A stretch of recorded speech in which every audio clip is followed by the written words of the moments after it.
Hello dear students, myself Rahul Mishra and today we will discuss some other applications of Bohr's atomic model. आज हम लोग कुछ other Bohr's atomic model की applications को discuss करेंगे.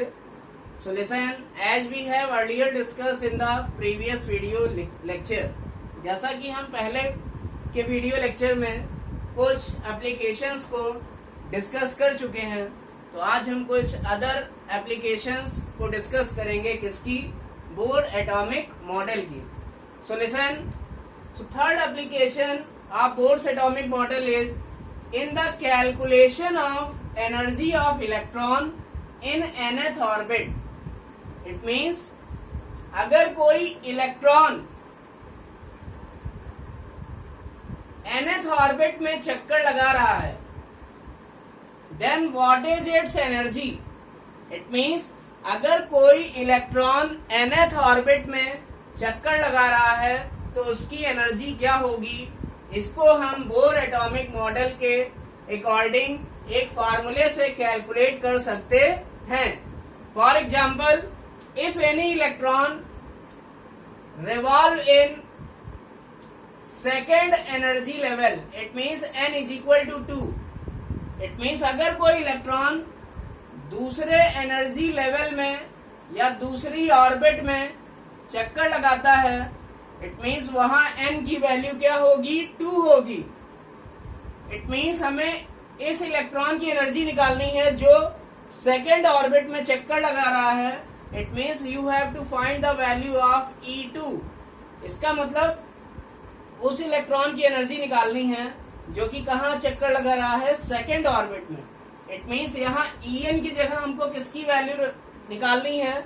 E2 की value निकालनी है, because n is equal to 2. Electron revolves in second orbit, so n will be equal to 2. So listen, bore के एटॉमिक मॉडल में एक फार्मूला दिया गया जिसमें nth ऑर्बिट की एनर्जी बताई गई. So what is the energy of nth orbit? It is En.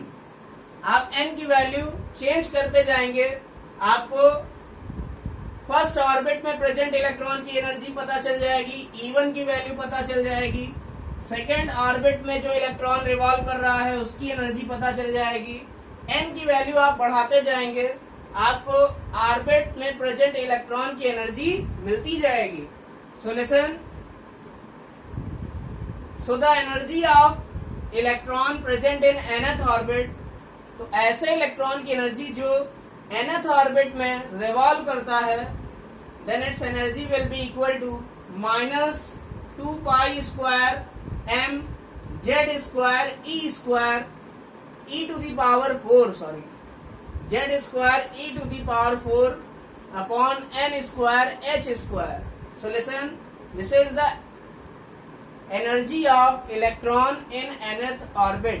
It means ये इलेक्ट्रॉन की एनर्जी होगी किसमें? nth ऑर्बिट में, जहां की इलेक्ट्रॉन चक्कर लगा रहा है. And it is equal to minus 2 pi square m z square e to the power 4 upon n square h square, जहां m क्या है? m is mass of electron. What is mass of electron? It is 9.1 into 10 to the power minus 28 gram, और we can say it is equal to 9.1 into 10 to the power minus 31 kilogram. It means अगर 9.1 into 10 to the power minus 28 है तो ये electron का मास किसमें है? This is the mass of electron Me इन ग्राम, तो ये ग्राम में है. अगर 9.1 into 10 to the power minus 31 ये kg में है, इट मीन्स ये किसमें है इलेक्ट्रॉन का मास? ये किलोग्राम में है. So listen, m is mass of electron, z is atomic number of the element. It means जिस एलिमेंट के इलेक्ट्रॉन की बात की जा रही है उस एलिमेंट का एटॉमिक नंबर क्या है? That is z. What is E? E is electronic charge. E जो होता है वो चार्ज ऑन इलेक्ट्रॉन है. इट मीन्स इलेक्ट्रॉन पर जितना चार्ज होता है it is 1.6 into 10 to the power minus 19 coulomb upon n square. N is what? N is number of orbit. It means n ऐसा ऑर्बिट है जिसमें इलेक्ट्रॉन ट्रेवल कर रहा है. n इक्वल टू 1 है तो फर्स्ट ऑर्बिट में इलेक्ट्रॉन ट्रेवल कर रहा है. n is equal to 2, then electron travels in second orbit. h is what? h is Planck constant. h एक कांस्टेंट होता है जिसे प्लैंक कांस्टेंट कहते हैं, and its value is 6.625 into 10 to the power minus 34 joule second. This is the value of Planck constant small h. ये constant value है जिसकी value इतनी होती है 6.625 into 10 to the power minus 34 joule second. इस फार्मूले से हम कह सकते हैं जो nth ऑर्बिट की एनर्जी है it is directly proportional to z square and inversely proportional to n square. So you can see from this formula the energy of electron in nth orbit ये जो है z square के directly proportional है और n square के inversely proportional है. इसका मतलब अगर हम एटॉमिक नंबर बढ़ाएंगे तो एनर्जी क्या होगी? वो कम होती जाएगी क्योंकि यहाँ पर निगेटिव साइन लगा हुआ है. सो लिसन, और अगर हम n की वैल्यू बढ़ाते जाएं, नंबर ऑफ शेल्स बढ़ाते जाएं, मीन्स अगर न्यूक्लियस से हम जितना दूर जाएंगे n की वैल्यू अगर मान लीजिए 4 हो गई, अगर ये 4 हो जाएगी तो z square upon n square की वैल्यू कम होगी, लेकिन माइनस लगा हुआ है इसलिए एनर्जी क्या होगी? बढ़ जाएगी. इट मीन्स जो n की वैल्यू अगर हम बढ़ाएंगे इट मीन्स जितना न्यूक्लियस से दूर जाएंगे एनर्जी की वैल्यू उतनी बढ़ती जाएगी. Now listen, for hydrogen atom, hydrogen atom का हम जानते हैं एटॉमिक नंबर हाइड्रोजन का क्या होता है? 1. It contain 1 electron in first orbit. इसमें एक इलेक्ट्रॉन होता है पहले ऑर्बिट में. For example, this is the structure of hydrogen item. It carries a nucleus and this is first orbit in which 1 electron is present. ये पहला orbit है जिसमें एक इलेक्ट्रॉन प्रेजेंट है. इसका मतलब इस इलेक्ट्रॉन की एनर्जी जो बोली जाएगी वो क्या बोली जाएगी? It will be E1. ये क्या होगी? E1. इस फार्मूले में हम लोग मास ऑफ इलेक्ट्रॉन रख देंगे जो कि पता है. Z means atomic number of hydrogen element. Hydrogen element का एटॉमिक नंबर रख देंगे जो कि 1 है, ये भी पता है. E means charge on electron, ये भी पता है. N मीन्स जिस ऑर्बिट में इलेक्ट्रॉन प्रेजेंट है, ये भी पता है. H means 6.625 into 10 to the power minus 34 joule second, ये भी पता है. तो हमें E1 मीन्स E1, n की वैल्यू यहाँ 1 रख दिया हमने, तो हमें E1 मीन्स फर्स्ट ऑर्बिट में प्रेजेंट इलेक्ट्रॉन की एनर्जी मिल जाएगी. और ये कितनी आती है? -13.6 इलेक्ट्रॉन वोल्ट. ये आती है -13.6 electron volt. Now next application और use of Bohr's atomic model. This is fourth use in the calculation of speed of electron. It means अब हम लोग बात करेंगे कि किसी भी ऑर्बिट में अगर इलेक्ट्रॉन ट्रेवल कर रहा है, फॉर एग्जाम्पल यहाँ हाइड्रोजन एटम में क्या होता है? एक इलेक्ट्रॉन जो होता है वो पहले ऑर्बिट में ट्रेवल करता है, तो वो किस स्पीड से ट्रेवल कर रहा है? हमने मान लिया वो v स्पीड से ट्रेवल कर रहा है, तो v स्पीड से nth ऑर्बिट में अगर इलेक्ट्रॉन ट्रेवल करेगा तो इलेक्ट्रॉन की स्पीड जो होती है वो vn होती है. And vn it is equal to 2 pi Ze square upon nh. vn means speed of electron का जो फार्मूला है वो क्या होता है? 2 pi Ze square upon nh. This is the formula for speed of electron. This is the formula for speed of electron. It means we can say the speed of electron Vn, it is directly proportional to atomic number of the element and it is inversely proportional to number of orbit. जो speed of electron होती है वो atomic number के बढ़ने के साथ साथ बढ़ती है, और नंबर ऑफ सेल्स बढ़ने के साथ साथ या नंबर ऑफ ऑर्बिट बढ़ने के साथ साथ घटती जाती है। इट मीन्स न्यूक्लियस से जितना दूर जाएंगे n की वैल्यू बढ़ती जाएगी, और अगर n बढ़ेगा तो स्पीड जो होगी इलेक्ट्रॉन की वो घटती जाएगी। Now next use and application of Bohr's atomic model is in the calculation of ionization energy of atom. It means किसी एटम की आयनाइजेशन एनर्जी को कैलकुलेट करने के लिए हम लोग बोर के एटॉमिक मॉडल का यूज करते हैं। Solution, what is ionization energy? This will be your question. आपका क्वेश्चन क्या होगा कि आयनाइजेशन एनर्जी क्या है?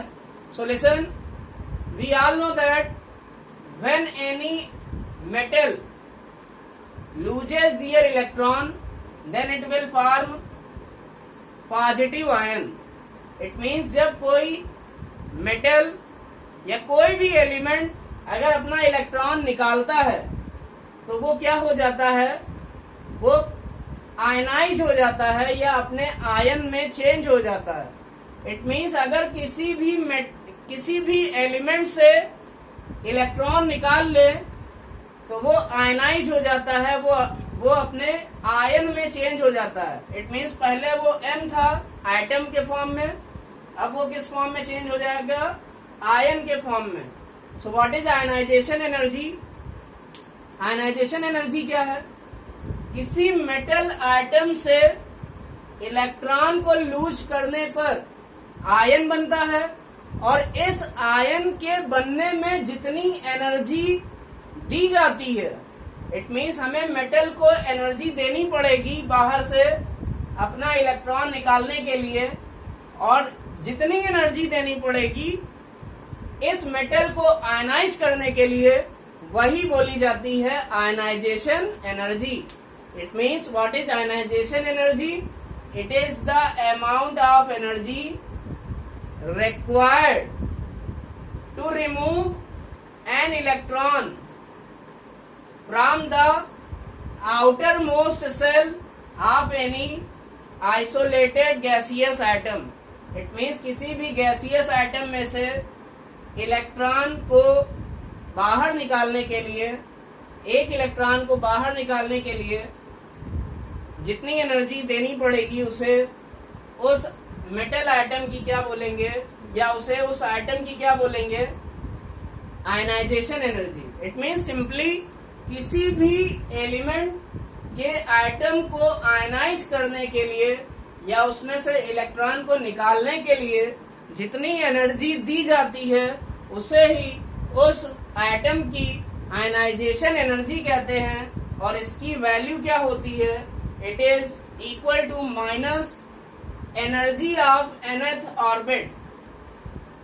इट मीन्स इसकी जो वैल्यू होती है ये उस इलेक्ट्रॉन की एनर्जी के बराबर होती है जिस जो इलेक्ट्रॉन nth ऑर्बिट में ट्रैवल कर रहा है, बट ये जो nth ऑर्बिट की एनर्जी होती है उसे हमें आयनाइजेशन एनर्जी में निगेटिव से मल्टीप्लाई करना पड़ता है।